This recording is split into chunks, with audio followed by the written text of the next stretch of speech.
Good afternoon and welcome to the Lower Rio Grande Valley Development Council meeting. The time is now 12:05 p.m. We'll call this meeting to order. It has been duly posted as required by state law, and we will begin with the roll call. Good afternoon and welcome to the Lower Rio Grande Valley Development Council meeting. The time is now This conference will now be 12:05 p.m. We'll call recorded. this meeting to order. It has been duly posted as required by state law, and we will begin with the roll call. Good afternoon and welcome to the Lower Rio Grande Valley Development. It is now This conference will 12:05 now be p.m. We'll call recorded. this meeting to order. It has been duly posted as required by state law, and we will begin with the roll call. Good afternoon and welcome to the Lower Rio Grande Valley Development. It This conference is no now longer being recorded. Will now be We'll call recorded. this meeting to order. It has been duly posted as required by state law, and we will begin with the roll call. Good afternoon and welcome to the Lower Rio Grande Valley.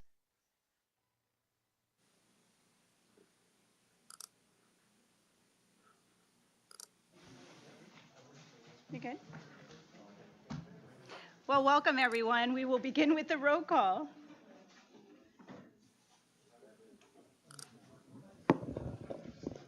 City of Harlingen, Present. City of Mission, Willacy County, This conference will now be recorded. City of Brownsville, Present. City of Edinburgh, City of Westaco, Cameron County, Present. Hidalgo County, Present. City of Alamo, City of Donna, Sullivan City, San Perlita, Los Fresnos, Present. City of McAllen, City of Pharr, City of Raymondville, City of San Benito, City of San Juan, UTRGV, South Texas College, TSTC, Troy Allen, Ron Mills, Jim Darling, Tony Chavez, Ann Cass, Lupita Martinez.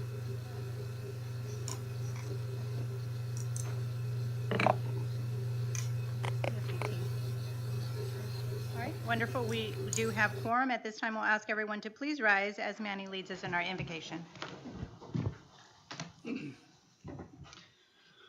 Let us pray. Heavenly Father, we begin this meeting by giving you thanks for the opportunity to gather here today. Merciful God, you remind us in your words that you're always with us and you will never leave us. You are the place where we find refuge, comfort, and peace. Open our ears so we can hear your voice and our hearts to receive your word. Give us during our discussions, guide us during our discussions here today as we conduct business that would affect the citizens of the Rio Grande Valley. Give us the clarity of mind to act in their best interest and not ours. We pray that this meeting is successful, productive, and blessed. Almighty God, we give you the glory for what we accomplish. In Jesus' name we pray. Amen. Amen. Now the pledge. Pledge allegiance to the flag of the United States of America and to the republic for which it stands, one nation, under God, indivisible, with liberty and justice for all.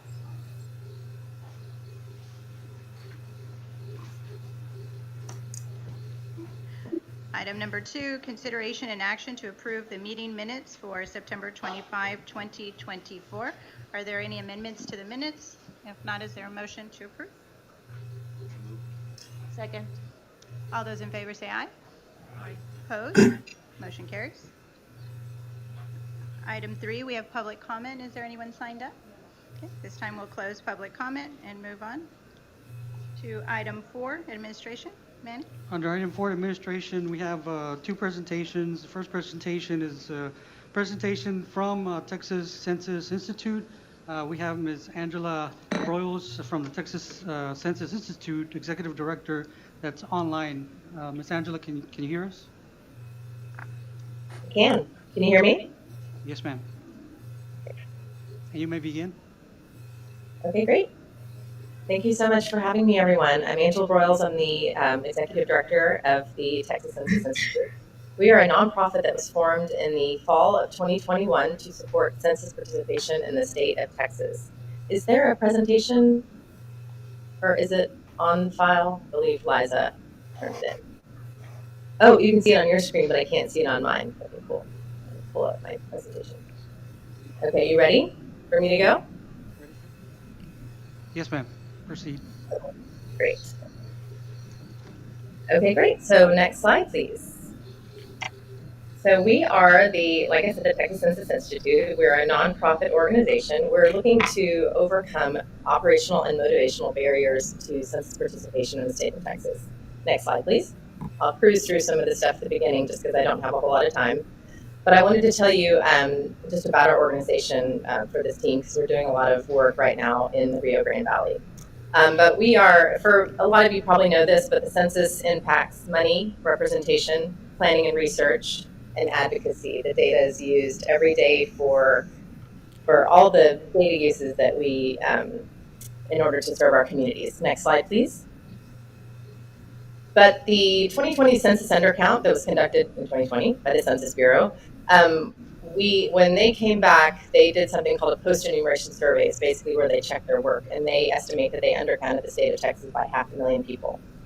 We did some further analysis. Some of our research department looked at the undercount of young children, and the state undercounted 153,000 children in the state of Texas.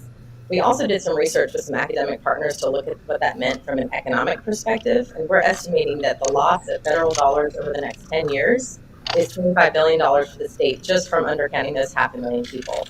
There are over 350 programs that use census data to be distributed to the state of Texas. So that 500,000 undercount has significant implications. Next slide, please.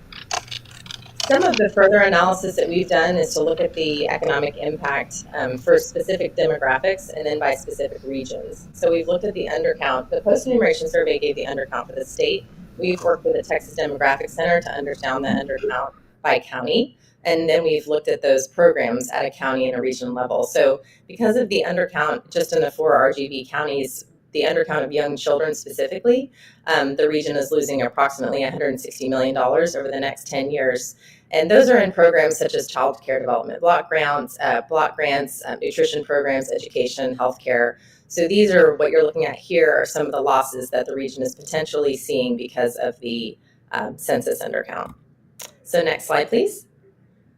This is the, so I'm not going to go into this too much detail, but my work and the work of the Institute was started after the 2020 census. Prior to that, I was a consultant on a statewide campaign to oversee engagement and motivating folks to take the census. And so from that previous work, which is kind of what caused us to start the Texas Census Institute, there were a lot of challenges that the state of Texas faced that we saw opportunities for. One specifically that I'm going to speak to right now is that fifth one down, which is the low participation in something called LUCA, where we update the master address files. Most people think about non-participation in the census and they just think about people taking it, but there's actually some operational things that the state can do that can improve the census numbers. So one of our goals is to overcome that barrier and to advocate for full statewide participation in LUCA.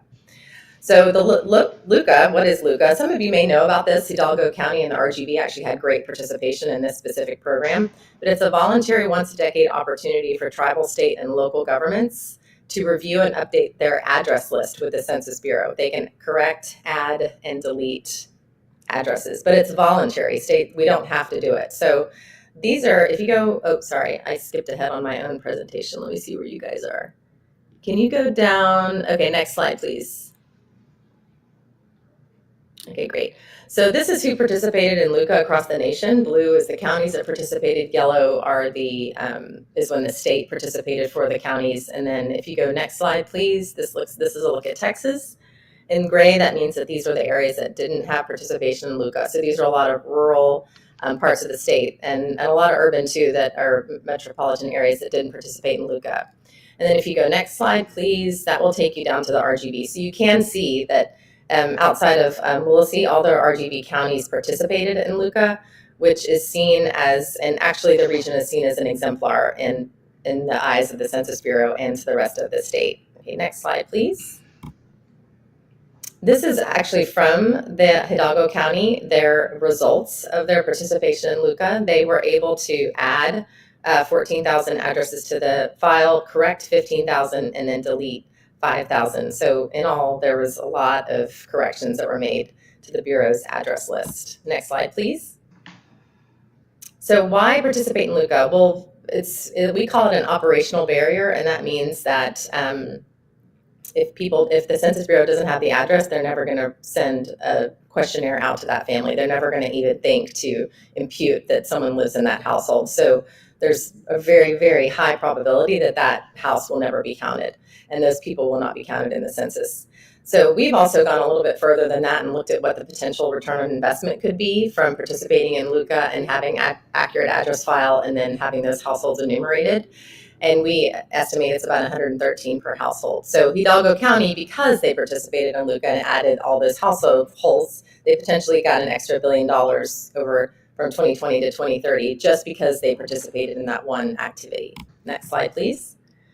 So one of the things I wanted to call to attention to this group is that because of the exemplar work with Hidalgo County and all the RGV counties, the Census Bureau would like to pilot this initiative in the RGV. So what they would like to do is partner with Hidalgo County, and because they did such a great job with their LUCA efforts, and then but specifically focusing on colonias and non-traditional communities, so people that have addresses that might not be the norm. They're hoping this timeline will be sometime this fall, stretching into next summer. So their goal with this program is to improve their LUCA program and to scale those improvements nationwide. So they want to look at which is really great for us, a county in Texas, in order to scale improvements nationwide. But what we're hoping is that if the county participates in this initiative, we can work with them to use these findings to also develop a statewide strategy for full state participation in LUCA.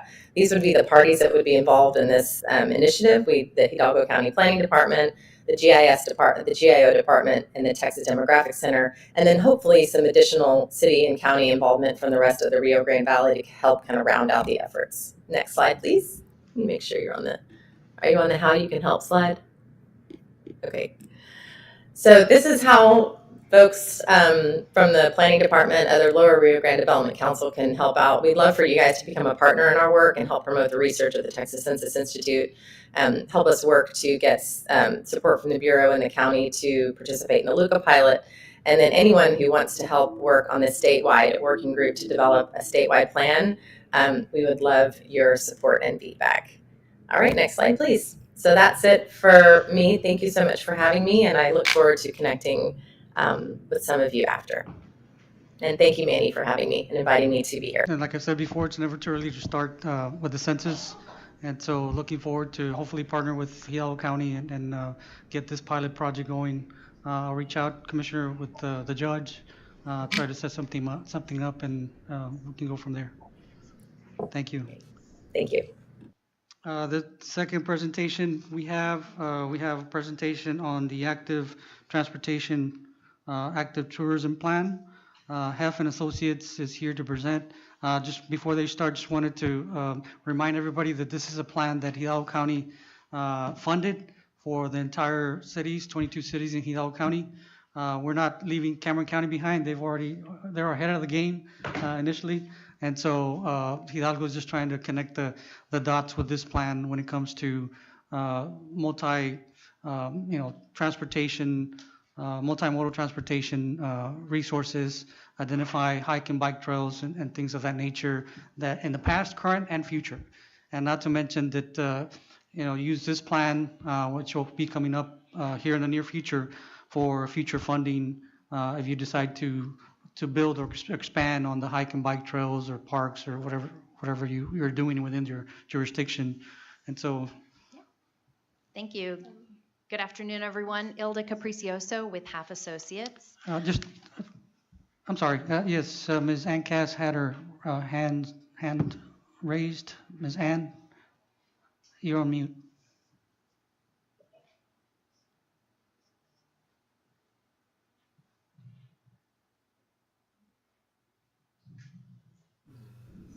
the previous speaker who was speaking about Luca, has she spoken to anybody at Hidalgo County? Because like 6 months ago, I know the planning department director is brand new, and I talked to him and Rosemary, I think her name is his assistant, but they, the person who did Luca for the county for 2020 is no longer there. And so I was just curious if she's spoken to them recently, how interested they are in bringing Luca back.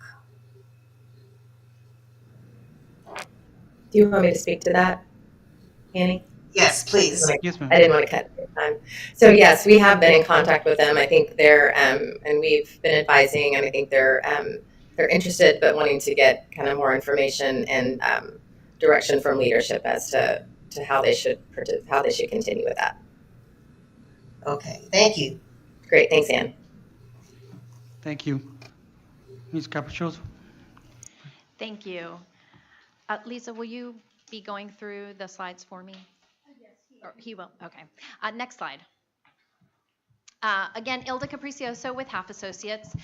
We began working with the LRGVDC and the funding partner, the RGV MPO, about a year ago, really to begin working on developing an active transportation and active tourism plan, which is typically a basis plan to unite regional trail efforts throughout a large area. And so this is our project team, Half Associates. We also partnered with local engineering firm B2Z and Tool Design for the active tourism component. Next slide. Next slide. So just a little project overview. Manny did a great job of sort of explaining the purpose of this study and report that we've been working on. And it's really to help identify opportunities for the development of a regional network of bike and pedestrian infrastructure that would provide additional draw for the tourism within the communities of Hidalgo County.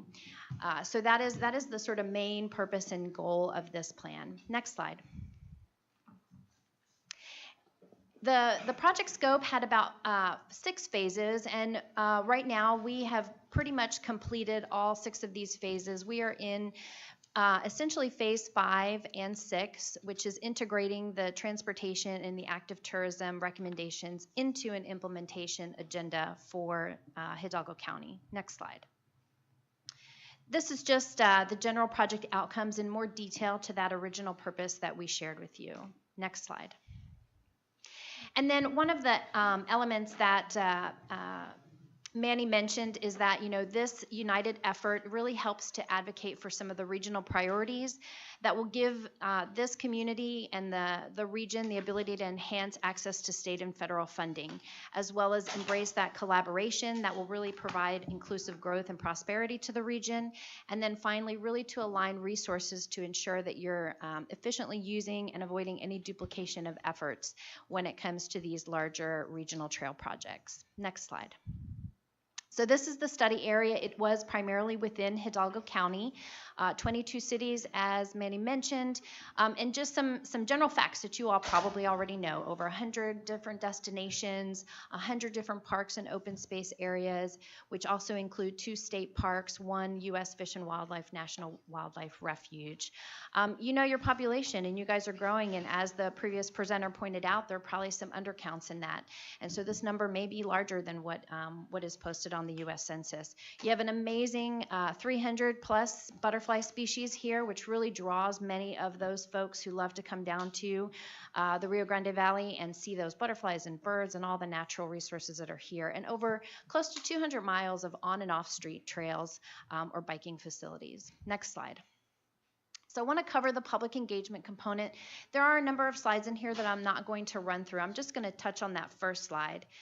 So you can go to the next one. So we had a public engagement and outreach effort through this process, which included a steering committee that we met with 4 times. We'll have 1 more meeting with them.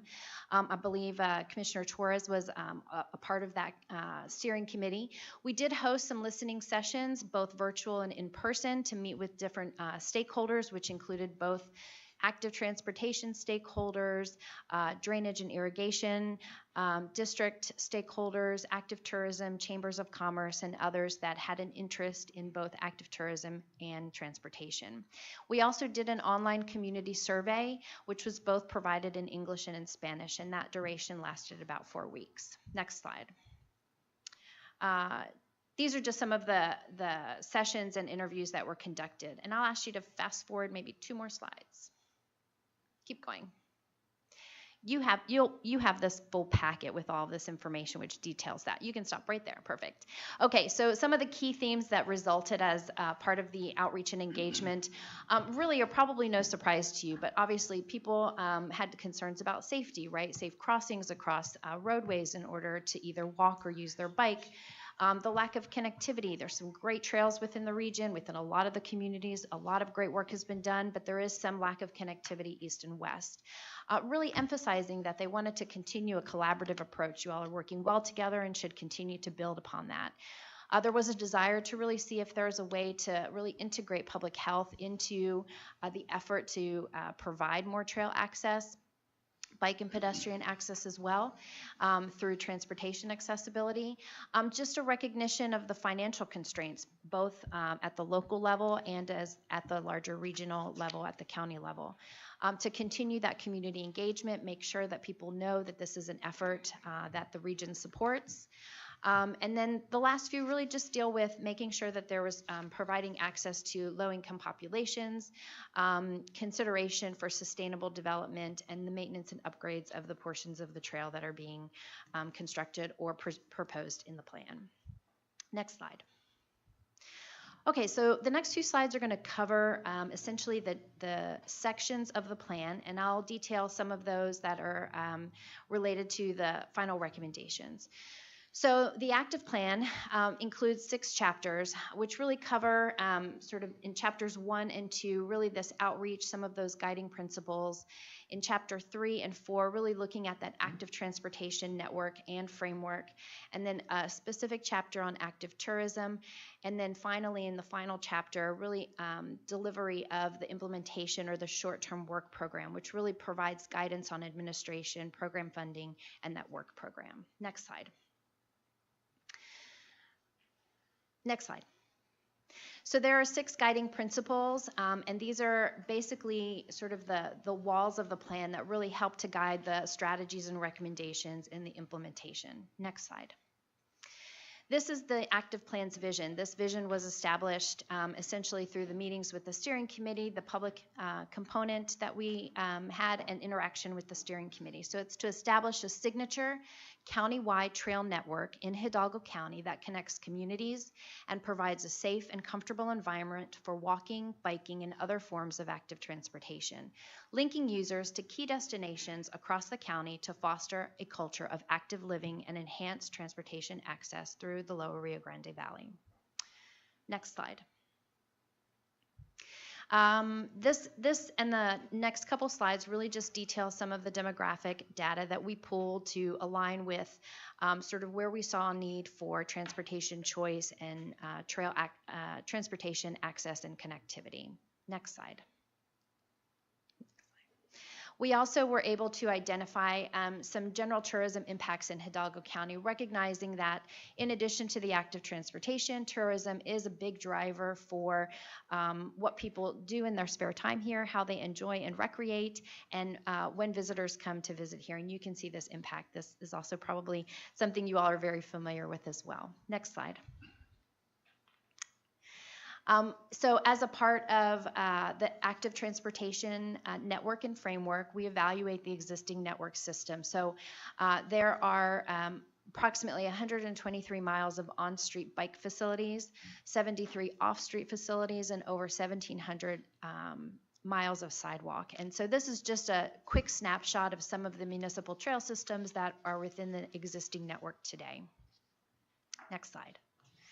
In addition to that, we were collected information from the steering committee and from staff about some of the key destinations. You know, there are a number of destinations that sort of land under different areas, whether they're civic, cultural, educational, event spaces, even the medical and park and nature and retail. And so we categorize some of these and put them on a map so we're able to cross that with some of the information on the trails for the regional network. Next slide. Okay, so I'm going to cover the trail segments, and I'm going to go into a little bit of detail on 4 of the segments, sub-segments that are identified in the plan. Next slide. So in order to identify the trail segments, we took, we had some criteria that were based on the regional goals and the committee, steering committee priorities. We have proposed 9 trail segments that were evaluated and cover over 170 miles of on and off street proposed trail. So I think that number is actually increased from 170 to about just over 200 miles. So when we finally did the final line work. Next slide. So I know this map is a little hard to see on the screen, but the teal line or the light blue line that is solid with a dotted line is the regional trail, the proposed regional trail network. And there are 9 segments. They're not identified specifically on this map, but there are 9 of them that we have broken out in mileages and included some key destinations, potential opportunities or obstacles that that are associated with each of these. We've numbered them from 1 through 9. We have associated some general names for us just as we are kind of exploring the community and the region where they are, but they are really 9 segments that really build that 200-mile regional network. Next slide.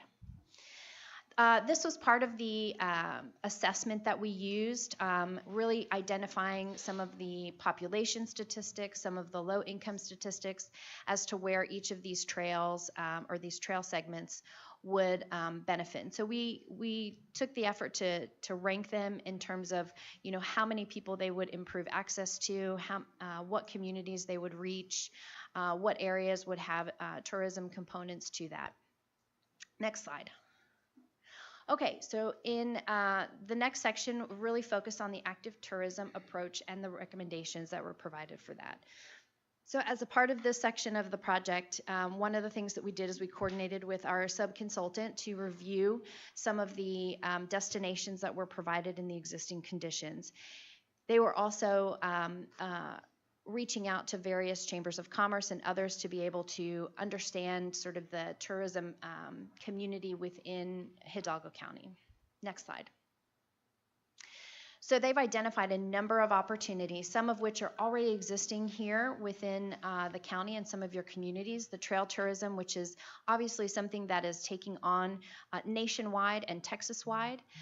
The bicycle tourism also paired with that. Water trails, you'll see Texas paddling trails throughout, as well as other water trails throughout the nation.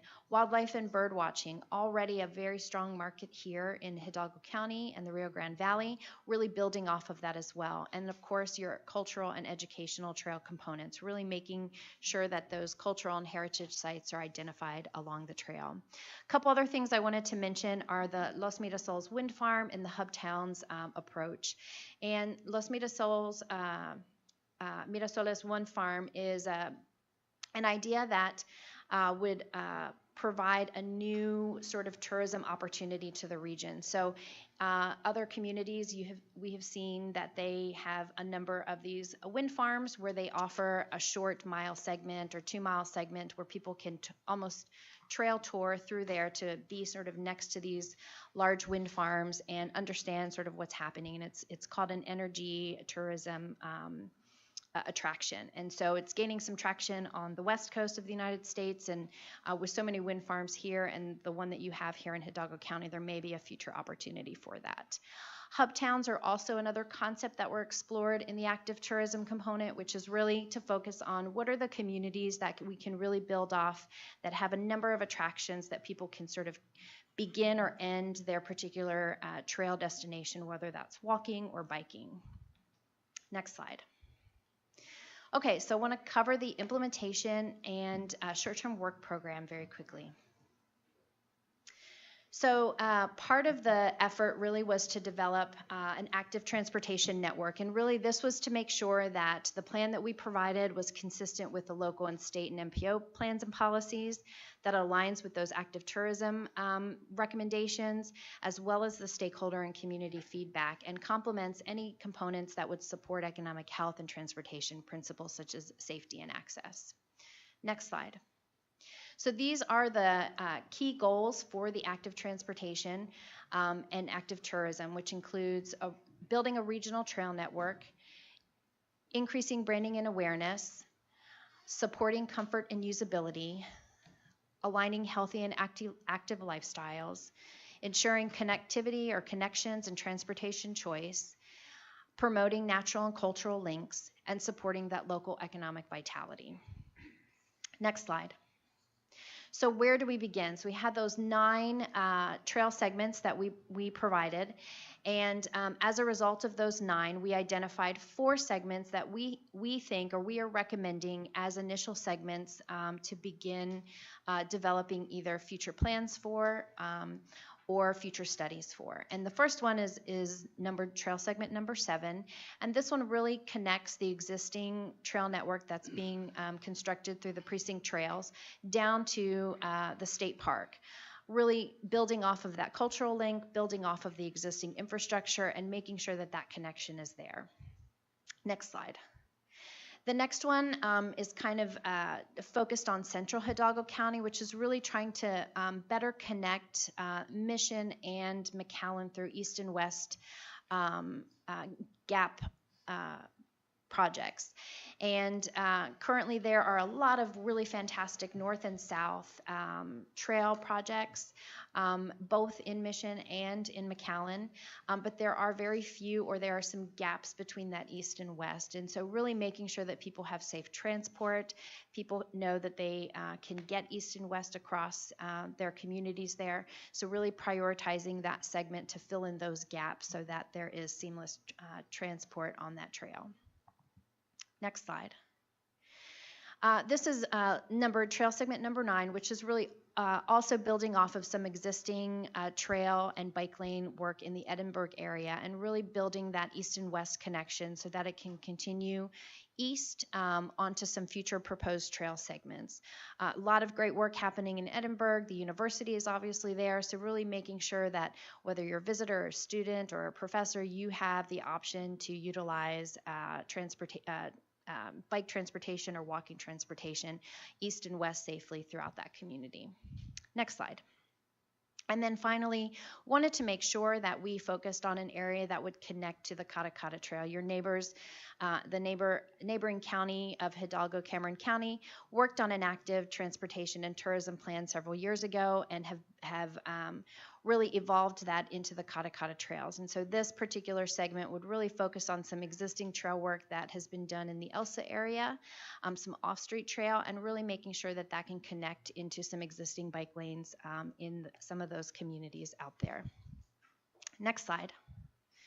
So how do we begin? So one of the elements of the plan in the implementation really focuses on making sure that we connect the active transportation network and the program. So the plan really addresses what we call plan administration. So what happens once the plan is complete? Who takes over? How does this project continue its momentum? And so the plan recommends the continuation of the steering committee to keep the momentum of the active plan. It recommends that each of the participating municipalities adopt a supportive resolution for the active plan, and it recommends that the LRGVDC and the RGV MPO and Hidalgo County enter into an interlocal agreement to begin continuing this process through the identification of roles and responsibilities and resources. This also includes program funding opportunities, high-level planning costs associated with the segments that we provided for you, and then some specific short-term work programs which provide objectives and strategies that would guide the partners, those in the ILA or the trail management agreement, and the partnering cities. Provide specific objectives and strategies to guide the partners to continue the momentum of the plan. And then finally, we've also included some key performance measures that could be used as a guide for success. Next slide. And this is just a illustration of sort of that that operationalizing sort of that effort, that trail management framework, the cooperation between the county, the LRGVDC, the MPO, and the participating cities, which would then work together to develop a policy committee or the continuing steering committee, who would then continue to work together to identify projects and work with those cities to implement those projects. Next slide. And this is just a snapshot of the matrix. This is part of that short-term work program, which really identifies the goal, the objective, and the strategies that these each align with, and the particular time frame that it may take to accomplish this, as well as the participating lead or partner. Next slide. So next step. So obviously we're presenting to you today to give you sort of a snapshot of the report. We have one final steering committee meeting to review the final draft. And then we will complete updates and comments from staff and the LRGVDC, and you all receive a copy of that final report in December for your consumption and review. Our hope is that we could have some of our participating cities provide some city resolutions between now and January. And then we will return here to request final approval of the active plan with the LRGVDC board. So, and happy to take any questions. Thank you so much. Is there any questions? Thank you. Okay. I think it was already emailed to us, right? Thank you. You were on top of it. So I send it to everybody. Oh, okay. Okay. Thank you. You're welcome. All right. And moving on to item 4D, consideration. I'm sorry, C, consideration and action to adopt the annual investment policy and accept the quarterly investment report. This is Ann Cass. I had a question on the I'm transportation. sorry, I didn't see. I'm sorry, I'm really slow today. I know this was on tourism, but I also know that every time we meet with people who live in the colonias, the lack of transportation is a huge issue, especially when it comes to them getting to the clinic or getting to the pharmacist. So I don't want us to forget that. In fact, I think Methodist Healthcare Ministry is forming a task force to look into the whole issue of transportation for Colonia residents. So I know the presentation was on tourism, but I don't want us to forget that there's thousands of people who need transportation who live in Hidalgo County. Thank you, Ms. Yan. Good afternoon. I have two action items, the annual investment policy and the quarterly investment report. Both were provided for you for review. If there are any questions, they do require board action. And they are in our packets. Are there any questions? No. All right. Second by City of Mission. All those in favor say aye. Aye. Opposed? Motion carries. Thank you. Item D, consideration and action to appoint board designee and alternate to the Texas Association of Regional Councils. Yes, ma'am. Excuse me. This item is trying to get ready for 2025 in January. Our current members, as you know, Commissioner Garza is bowing out from the Council of Governments due to his efforts in Cameron County. And so he is our primary member representing the region up in Austin with the Texas Association of Regional Councils. Mayor Darling is alternate. We've spoken to Mayor Darling. He's willing to move up, but we do require selection, either primary or alternate from the board. All right. So is there a motion to appoint or to move up Mayor Darling? This is Commissioner Garza, and I would move that we appoint Commissioner Darling. Okay, we got a motion by Commissioner Garza, and we have a second by Hidalgo County. All those in favor say aye. Aye. Opposed? Motion carries. And we need a alternate. And we need an alternate. So is there any volunteers? recommendations? Mayor Darling, do you have a recommendation? Well, I'm always the alternate. If the primary and alternate don't attend, that's where I come in. But it's always good to have our elected officials up in Austin. It does require travel. It's reimbursable by us. There's plenty of coffee and donuts and pastries up there. And so I think it's a well-rounded group. All the cogs meet. It's an actual board of directors that meet in Austin from all the cogs, and you get to interact, network, and see what other cogs are doing, and so forth. Mayor? Oh, I'm happy to do it if there is no volunteers from the group. Huh? Right. So Manny. excited.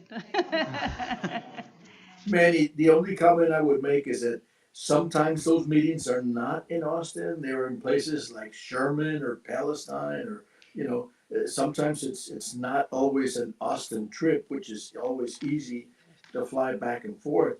But sometimes it's kind of like in a secluded area of the state of Texas, and that makes it a little more challenging.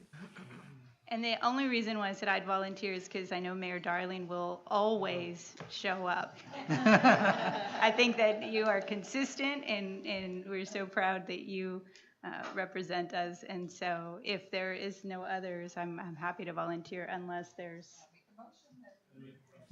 I would move that we appoint the mayor as the alternate. Thank you. Thank you. Appointment by Commissioner Garza, second by Hidalgo County.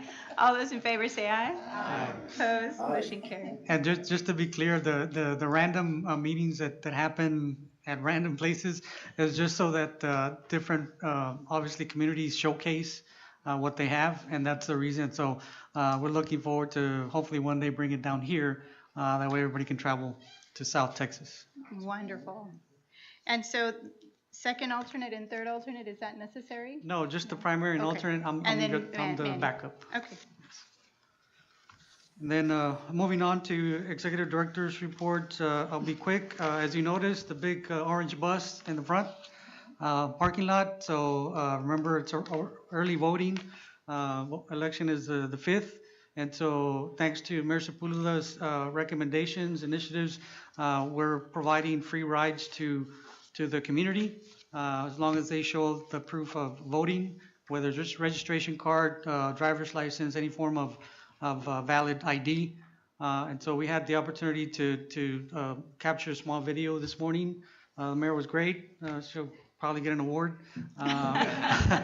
So we're gonna be posting that on Facebook through all our social media. And a rare opportunity, I got to give a ride to some of you all. That'll be the first and only until I retire and probably join Valley Metro as a driver when I retire. So that's great. So again, I highly encourage you to, if you see that post, forward it on. And it's available throughout the 5 county areas, so people can get on and go vote. So there's no excuse that there's no ride. So great initiative that we have going on. Moving on to the other items that I have, introduction of new staff. We had quite a bit really quick under transportation. Hauji He joined the RGVMPO. Griselda Mendoza, ADRC AAA. Martin Martinez, Valley Metro. Claudia Reyes, AAA. We had Ms. Samara Martinez, AAA. Shanna Ricker, Transportation RGVMPO. And then we had a promotion of Ms. Marisol Vera, who is now the administrative assistant for Ms. Margarita Lopez. So congratulations and welcome aboard to everybody that joined the COG. The other items that I have, I won't brief you too much on it because I did provide it in advance. Just a reiteration of an update on the GLO Disaster Recovery Relocation Program. The call for projects is open. It opened October 21st, and it's going to close November 21st at 5 p.m. So again, I highly encourage you all to apply. I did provide the PowerPoint presentation that was given a while back. So there's a lot of information and important dates. And again, highly encourage to submit. This is just the first stage, a call for projects. And so there's a process to it. I highly encourage to watch the video and the slides, or pass it over to your grants department, planning department, and so forth. And again, we do qualify, this region qualifies under Dolly and the 2018 floods. So there's quite a significant amount of funds that have been left over from those projects. And so they're available for everybody to apply. And I do have a list of our next legislative session, 89th legislative session objectives that were developed up at the Texas Association of Regional Councils with the cooperation, partnership of all the COGS within the state of Texas. And so it's quite a list of initiatives from community economic development, environmental quality, emergency communications, health and human services, public safety, and transportation. So within that, there's subsections, obviously a lot of goals and objectives. I think we covered just about everything that we're into right now as far as the councils of governments and for the benefit of our local communities. And last, I want to turn it over to Javier real quick. Javier Dominguez, are you online? He's just going to give you a quick recap of what's coming up here in the near future with a couple of meetings. Real quick, Javier. Yes. Thank you, Mr. Cruz. Don't want to take much of your time. I do apologize that I'm not there in person today, but you guys will be getting an exciting announcement from Mrs. Gonzalez Rosas regarding an opportunity for our region. I'm here representing in Phoenix, Arizona at a 101 training with the National Renewable Energy Lab and the Department of Energy. But with that further ado, I just want to talk about two upcoming inaugural events that the LRGVDC will be hosting this year and the beginning of next year. The first one will be the Christmas tree lighting ceremony, which will be happening Monday, December 2nd from 10 to 11. And it's going to be in the lobby just outside the Ken Jones boardroom where all of you guys are at currently located. We wanted to extend an invitation to all the board members to join us. We just want to say thank you for those who provided sponsorships. We'll be providing some coffee, some light snacks, and there will be a Christmas sweater competition. So we've been working with some of the city secretaries already to get some of this information on your calendars, but we will be forwarding those invitations out to you. And we just would like to take this opportunity for you to meet the extended family that we have here at the LRGVDC. And the second one briefly is our inaugural 2025 LRGVDC State of the COG. This meeting is typically where we present the annual report and budget, but we wanted to step it up a little bit this coming year. It typically happens the second Wednesday of January, and in December we ask the board for a final date selection. But we wanted to get recommendations on either the second or third Thursday of January this year. It will be from 11:30 to 1:30 p.m. And again, we will be presenting the annual report and budget, but on top of that, we want to take an opportunity to showcase some of the hard work and dedication from all the various agencies and branches associated with the COG. We also have heard that we want to promote the LRGVDC in the region as a whole. So for the first time, we would also like to recognize some staff regionally. Again, understanding that this is the first time that we host an event like this, and so we would like to ask the board members in attendance today to recommend some city or county staff to receive an award of recognition at the event. We're thinking to keep it somewhere to around 6, so we will be sending out some of those nomination criteria out to you in an email that breaks this down further for you all. And if you can just send those out the sooner the better, we would greatly appreciate it. The location has not been determined. We might have it there at the Ken Jones boardroom and cater it. We've already started getting sponsorships for this event as well, so that just to let you know that we're not using some of the other funds for our programs, we are getting sponsorships. So we're being mindful of that moving forward. And so those are just the two events. And in regards to end of year reports, we also have our 5-year strategic planning document. And so we'll be sending out a survey to get your feedback on that. And with that, I'm ready to have any questions, or if not, move on. But that's just my brief update. Thank you. Thank you so much. Anything else, Manny? And January 9th seems to be the date that we usually have during the second week, and that's when we invite all the general membership and the board of directors to review the budget and approve the budget to recommend it at the end of the month in January to the board of directors. So The sooner we meet, the better. That way, we get enough time to compile the necessary information. And so obviously, like Javier said, it's the first ever State of the COG address, and so hopefully we get a good start and continue to have those every year. And that's it. Thank you. I do see Miss Ann Cass has her hand up. Sorry. Yes, ma'am. It's me again. I'd like to go back to the legislative agenda. Are those goals set in steel already? Can they be added to? Yes, this was approved up at the state, at the Texas Association of Regional Councils.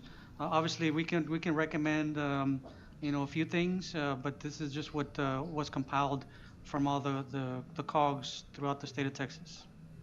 Okay, I would like to recommend that we ask for expanded Medicare or Medicaid, either one. There's like 300,000 people in Hidalgo County alone that have no insurance, and they don't qualify for Obamacare or for county indigent care. And it will bring us in money if the state decides to expand Medicaid or Medicare. The second issue is Medicaid. When the COVID uh, pandemic was over, there were a lot of children who were added to Medicaid, and they were all taken off the list, whether they still qualified or not. And the Children's Defense Fund will tell you there's thousands of children who deserve to have Medicaid, but they've been taken off the list, and Texas has not invested enough in case management to fix that. And so there's a whole lot of children who are not getting health care because of that big mistake that they made. So that's another thing, is to fix the Medicaid qualified children's list. Thank you, ma'am. We'll make that recommendation up to the Texas Association of Regional Councils, and we'll get back to you. All right. Great. So moving on to item 5, department reports.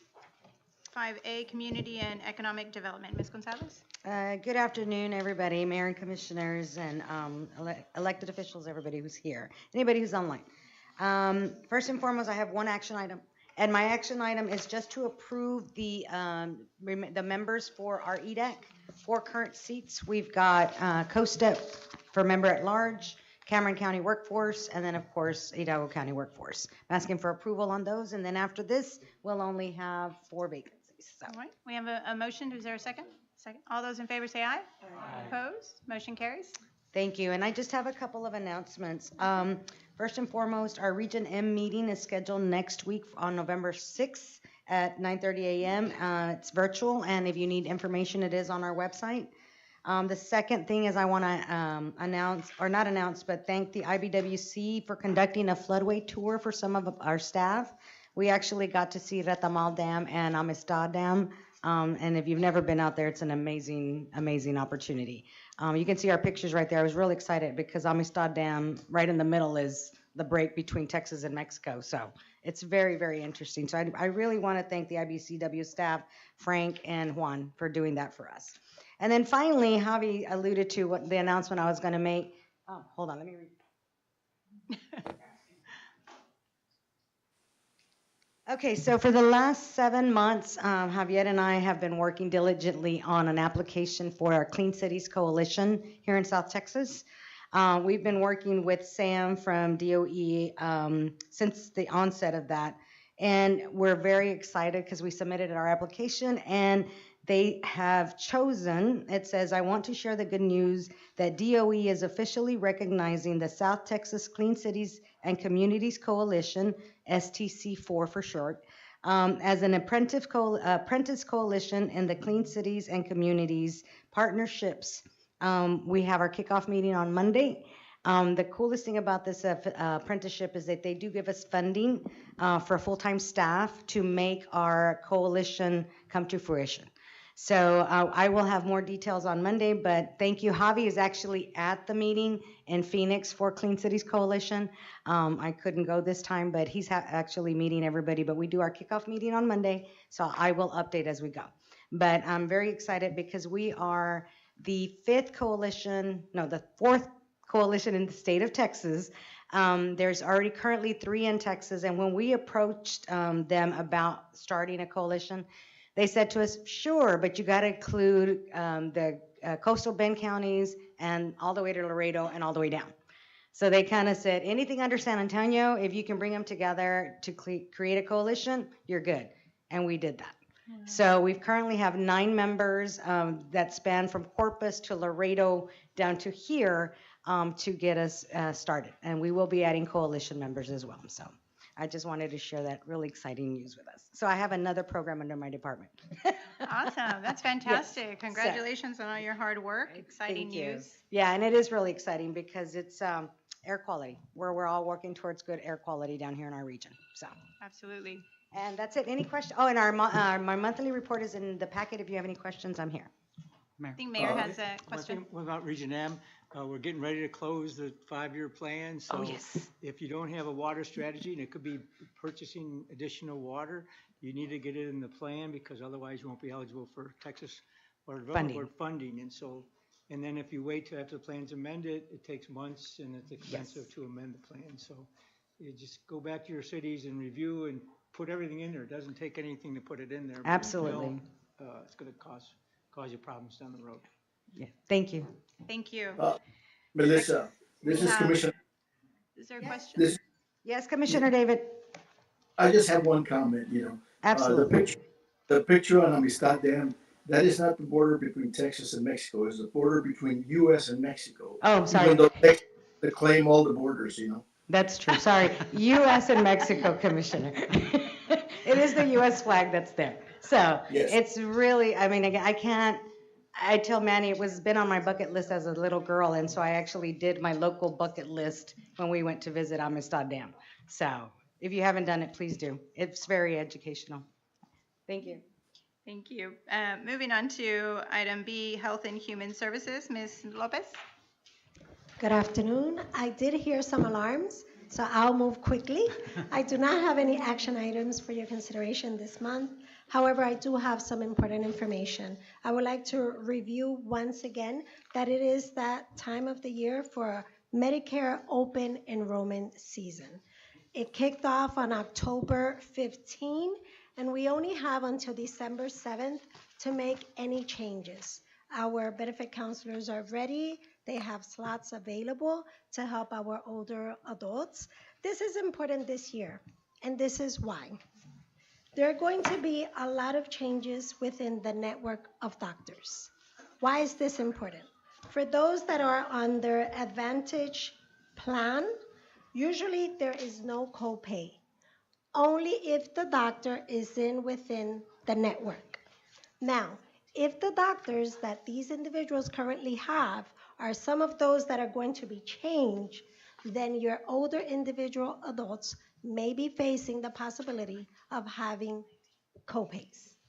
So we need to make sure that those policies that they currently have are reviewed so that they can continue to have uninterrupted services. Another key component here is we all know that when we have to change doctors, we have to go through the whole entire history. Now, after 60, we know that we have been seen by quite a few doctors, and it'll be very inconvenient to have to go to a new doctor because of the change in network and then get some of the treatment or prescribed medication lost for a period of time, and then we have other kinds of issues. And so this is the time where things get very serious for our department. This is a sensitive matter, and we do request your help in spreading the word. We have benefit counselors available. If our individuals cannot come to the office, we go to their homes. We just need to know who they are, where they are, and we do the work. Okay, so please, we have some flyers in Spanish and English at the sign-up table, and feel free to take them with you. That's the most important announcement that I have. I also do have the announcement of our 3rd annual Veteran Festival. So this time the shout out goes to Mayor Garza and his team. They have been amazing, calling, sending us text messages, making sure that we have everything we need. This year, we will be at La Palma Adult Daycare, and this was sponsored by Eliazar Rodriguez, who is also the Elsa Municipal Court Judge. It is an adult daycare. You can see it if you're on the expressway. It is at 1215 South Expressway 281 in Edinburgh.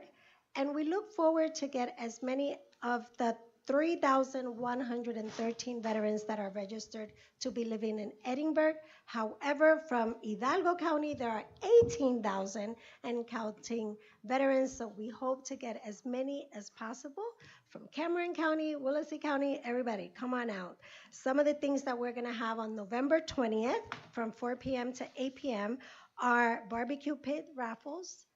You have to be there to win it. Those are for veterans only.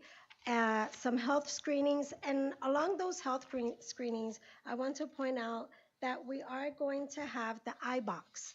The iBox is extremely helpful. It is for individuals from the early age of 5 all the way through 67. It measures concussion. And so if you're not a veteran and your child obviously is not a veteran but is participating in any games and you have noticed that they have gotten some blows and they have fallen, for whatever reason you want to get an assessment done, this assessment will be conducted completely free from 5 to 67, and it's measured through their eyes. It's a very simple test. You put your face next to a box, they measure the pressure on your eyes, and they'll be able to tell you if you have suffered a concussion and may not know it. So that's one of the many things we're gonna have there at the annual Veteran Fest. And to kick off that event, our police academy is gonna have a kickoff event the day before. November 19 is going to be at El Indio Law Enforcement Gun Range. They're hosting the Heroes in Action LRGVDC Veteran First Responders Marksmanship Competition. And so this one's gonna happen before. It is in Donna, but you do know that we cover the whole region, and so we're traveling, and join us on the festivities because we have a lot going on for our veterans. Other than that, you do have my quarterly report. It covers the fourth quarter from July to September 24th, and if you have any questions, I'll be happy to answer. Thank you, Ms. Lopez. Is there any questions? Okay, all right. Thank you, and I hope to see you at the Veteran Fest. Thank you. Okay, moving on to item C, public safety. Manny? Yes, under Public Safety, Criminal Justice, Homeland Security, Mr. Cesar Merla. Good afternoon, Board President, Board of Directors, and eligibility staff. Cesar Merla for Public Safety. No action items on the docket today, so very quick and simple. Just the status report is there. We've been very busy the month of October and September. There are some September things in there. Really focusing on getting training to the region, and thank you for that next slide, because this is what's important. As you can see, staff has been hosting training from top to bottom, hosting 25 individuals in preparedness planning, going to those dams along with economic development, evaluating first responder training, having one-on-one trainings here. So that's what we're doing, and that's what we're trying to bring down to the RGV, not just to first responders, but to those individuals that can benefit from this training. Our upcoming training is the de-escalation training for law enforcement, but I did receive confirmation that this training is available to all professionals. So if you know someone that works with law enforcement, to include your fire marshals, or if you have a counselor that, hey, they're a city employee, but they need some more training or additional training, they can come to this training and get, more experience with their law enforcement partners. Moving on, I believe there's one more slide. Yes, so coming up tomorrow, sorry, not tomorrow, on Friday, in collaboration with Behavioral Health Solutions of South Texas, we are hosting a naloxone training, or better known as Narcan. This training is a all-day 9:30 to 3 p.m. training with different time slots. The participant can use the QR code there and register for a specific time to come and receive the training. It's a 1-hour block of instruction. From there, the participant will receive a Narcan kit to go with them, plus a certificate indicating that they received the training. I can't stress enough, fentanyl is one of those biggest things, and Mr. Solis, following me, will probably echo this, but It's one of those biggest drugs that has caused a lot of damage aside from cocaine and methamphetamine. Narcan can extend someone's life by 10 minutes or more, depending on how much of a dosage they can receive. So if you know anyone that could benefit from the training, please send them this way. This would be the second iteration. The first iteration had roughly 35 individuals attend. This next one is close to 50. So, depending on your questions, that is all I have. When is that? When? Yes. Friday. What? Friday? This Friday, 9:30 to 3, with different time slots.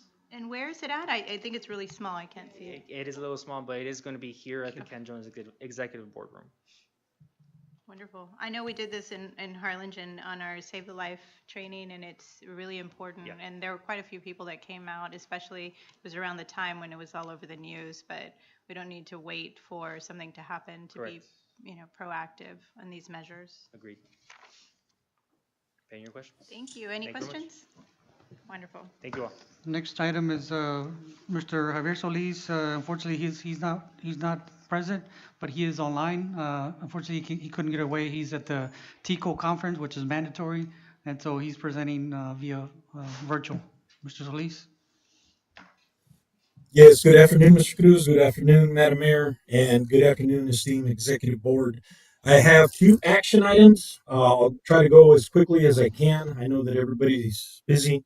Number 1, I know you've heard me present about Senate Bill 1852, which now requires every Texas peace officer to receive 16 hours of alert active shooter training every 2 years. That is now a mandate by the state. We have currently trained over 300 officers, but our hurdle that we constantly have to get over is the logistics of putting together the equipment that is required for this training. So our action item number 1 is consideration and action to utilize LRGV Academy generated program income funds for the purchase of an alert level 1 active shooter training kit in the amount of $46,375.43.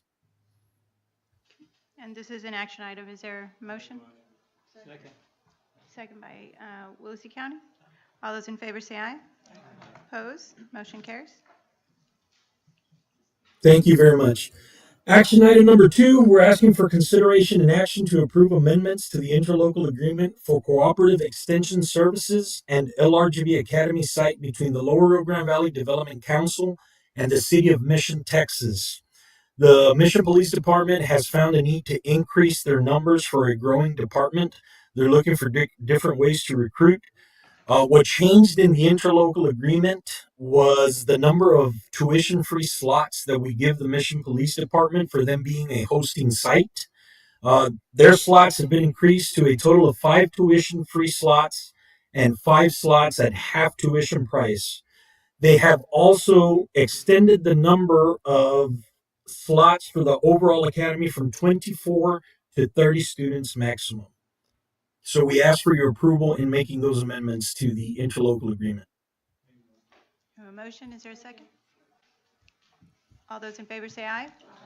Opposed? Motion carries.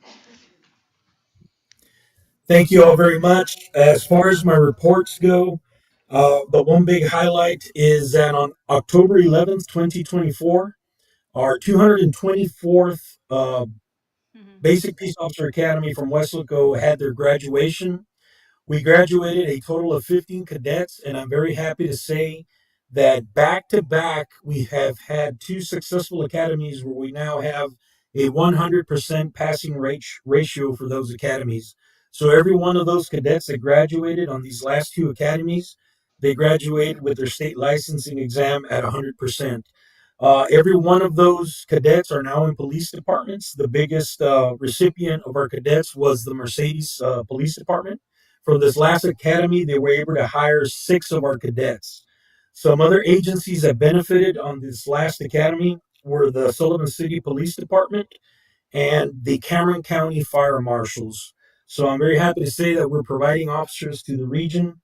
On our reports, we had a total of new officers put out to the region this last month of 15.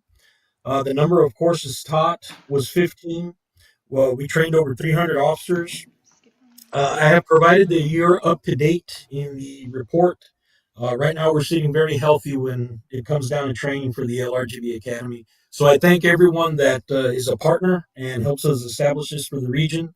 I am available for questions if anyone has any questions for me. Thank you, Mr. Solis. We appreciate all your hard work. No questions? All right. Thank you. And so just to save some time, we're going to go ahead. In your packets, you have the information on the Rio Grande Valley Emergency Communication District, but we're going to go over to our action items on item D, Transportation Valley Metro. Mr. Tom? Mayor, members, we do have two action items. Consideration and action to approve acquisition of vehicles under the state-approved grant for Valley Metro. We received two grants, one from TxDOT and the other one from FDA. We'll be buying two replacement buses. Wonderful. Do we have a motion? Motion from Hidalgo County, second. All those in favor say aye. Aye. Opposed? Motion carries. Second action item, consideration and action to approve hardware acquisition for LRGVDC Valley Metro. We're buying IT equipment to update our computer systems and telecommunication hardware and software. So, motion? Second by Mayor Cowan. All those in favor say aye. Aye. Opposed? Motion carries.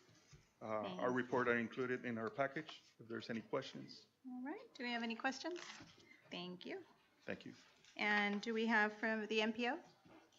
Yes, ma'am. We have MPO staff. They'll be introducing their status report real quick and then introducing new staff as well. Wonderful. Good afternoon, everyone. Mr. Medina is our new executive director, and that is who we're introducing today. We do also have $9 million available, but I'm excited. That's what I came here to talk about, but I definitely want to give a chance to our new executive director to meet you all. Good afternoon. Again, my name is Michael Medina, and you can call me the new guy. So from here, I think I just want to really illustrate that I'm very humble and happy to be here to serve the Valley. And so as a new guy, I'm looking to see where the potholes are at. So if you know where they're at, please call me. You know, again, we'll transmit all the information to you all. We got plenty.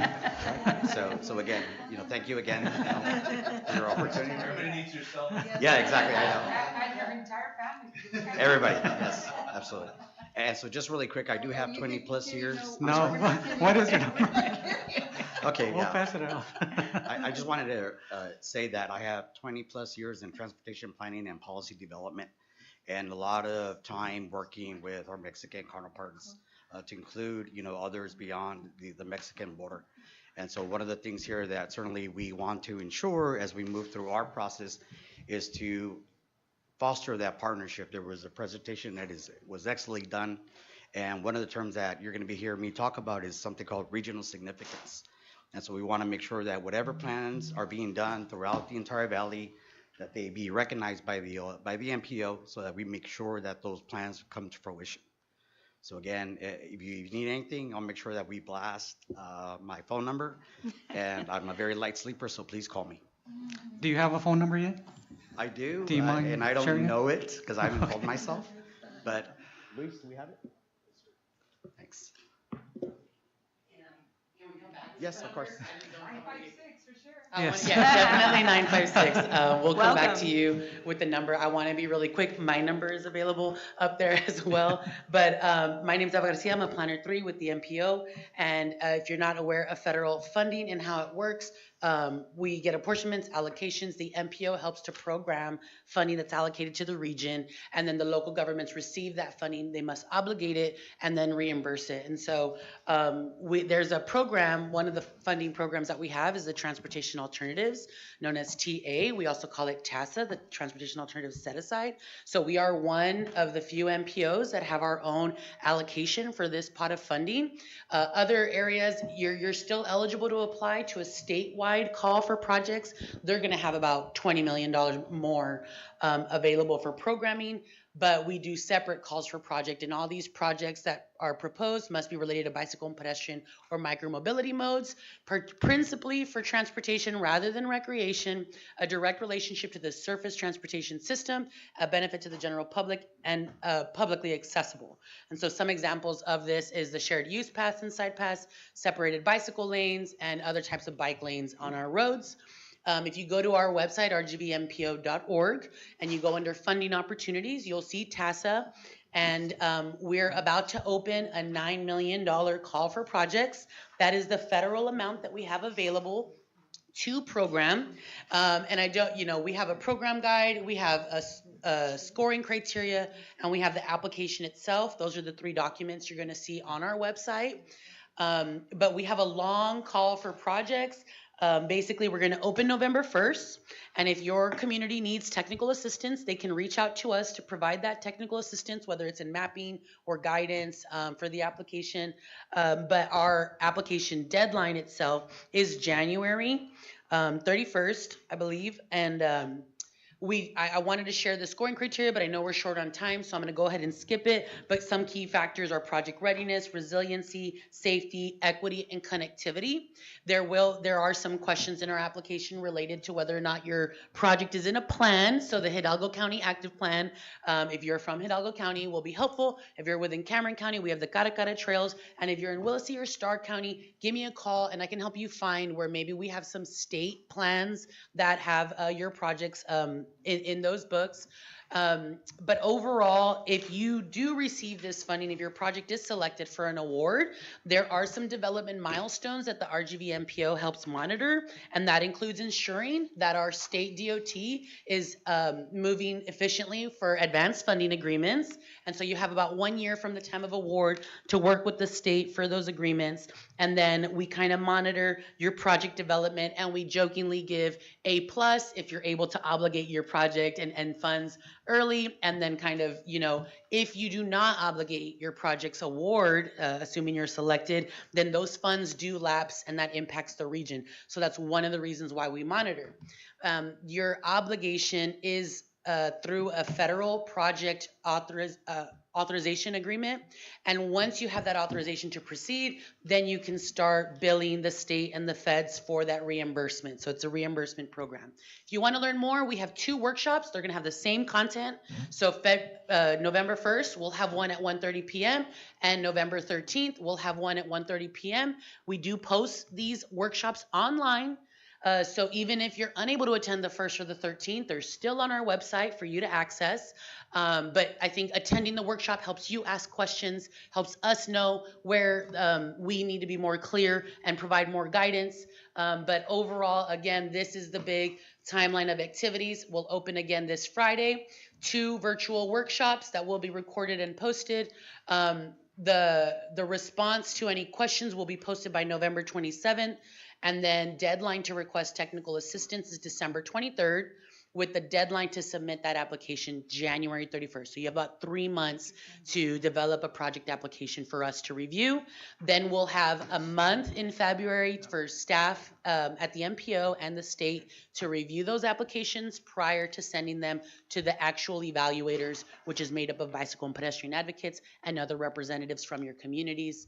And then again, we'll go through the approval process and hopefully have those awards by May.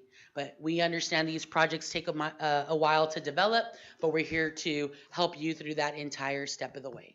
So with that, are there any questions on the RGV MPO's Transportation Alternatives Call for Projects opening this Friday? All right, we'll hope to see you at the workshop. I don't know if you wanted to have that number. We've already got it. You already got it. It's been distributed. Good luck, Mr. That's Medina. great. I wanted to make sure that got out there. But thank you all so much for your time. And again, we are available at the MPO to answer any questions and to help you with those project applications. Thank you. And Mr. Medina's email is mmedina@rgvmpo.org. Easy. Awesome. Don't call me, call him. Wonderful. Is item 7 last new or unfinished business? Does anyone have anything to announce? I would like to request, if it's not too much of an inconvenience, for you all to meet me in the front so we can take a photo, do a photo op Oh, yes. next to the bus, just to keep promoting the voting initiative. So I would appreciate it. Not And this the time, Mayor. information is also, and in the packet, here, I encourage all the cities and counties to share their social media post, because I know that not everyone knows, but it's really awesome that all 5 counties can now get a free ride to go vote. And Manny did drive the bus, and I was really impressed with his skills. So, So was y'all I. should be very proud of your executive director. He's got some hidden talents. All right, Thank if you. there's no other announcements, then we are adjourned, and if the board could meet us out in the front real quick for that picture. Yes, so the next meeting is December 11th. No meeting in November. Right. Okay. I got a new committee now. This conference is no longer being recorded.